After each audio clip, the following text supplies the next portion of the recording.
So in this segment, we want to be talking about the fact that the UK still does not have a world-beating track and trace system. We don't even have a track and trace system that is in play at the moment. It's still in development, and we'll talk about potentially why that is in a moment. But this article, I remember they did the same thing for the Serco one, or they called it the NHS trial thing, but it's run by Serco, as far as I know of. So a trial of the English coronavirus app is getting underway. It is limited to residents in the Isle of Wight, the London Borough of Newham, and NHS volunteer responders. The app will be available in Apple and Google's online stores, but users need to enter a code to activate it. That's probably to make sure that there's people in the UK using it. So, Baroness Dido Harding, who will head up the wider track and trace initiative, oh, not her, earlier voiced concern about the implementing of an automated contract track and trace tracking contact tracing feature because of the fears many people had falsely flagged might be told to go into quarantine. The app has several other functions, including an alert system that informs users of the coronavirus risk level close to their home, with the area defined by the first part of their postcode, a QR code. This stuff's not that important, but this stuff is still in trial.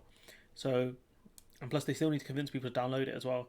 And so the specifics aren't that important, but the fact is we don't have an active one, and it's in part down to the fact that Serco, Serco were the ones originally given the contract, and they didn't do a very good job.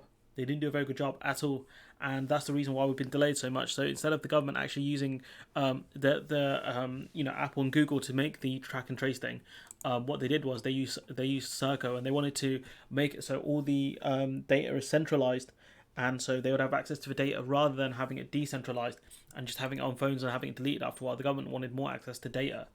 And so if we actually look, Germany, so this is from the 21st, Germany actually do have a track and trace app, but it's not been, for it to be effective, you need to be downloaded by a significant amount of people. So here we see in Germany, it says 16 million people have downloaded it.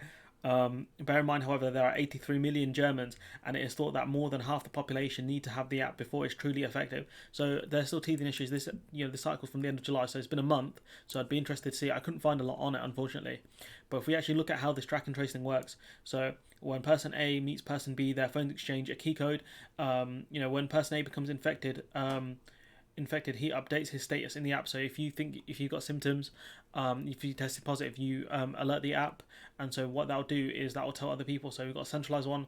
Mobile phone provides own anonymized ID codes gathered from other phones to centralized database. Computer server uses database to contact matching and risk analysis, plus sends alerts.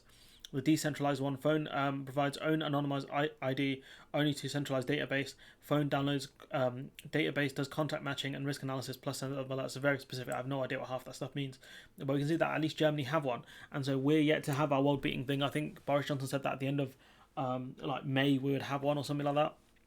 Where's at Bojo? So this is not the best. Like, if you want to explain stuff like this, you really need to dumb it down. Like, I have a very small knowledge of computers and things like that, and so I couldn't figure this out for the life of me. But what we can see is that Serco were given a contract. Serco couldn't actually do the contract. It's not in this article, but you can find that for yourself, or I'll try and find it and I'll link it in the description. But that's the reason why we don't have what's one of the reasons we don't have the track and trace game, because the government failed.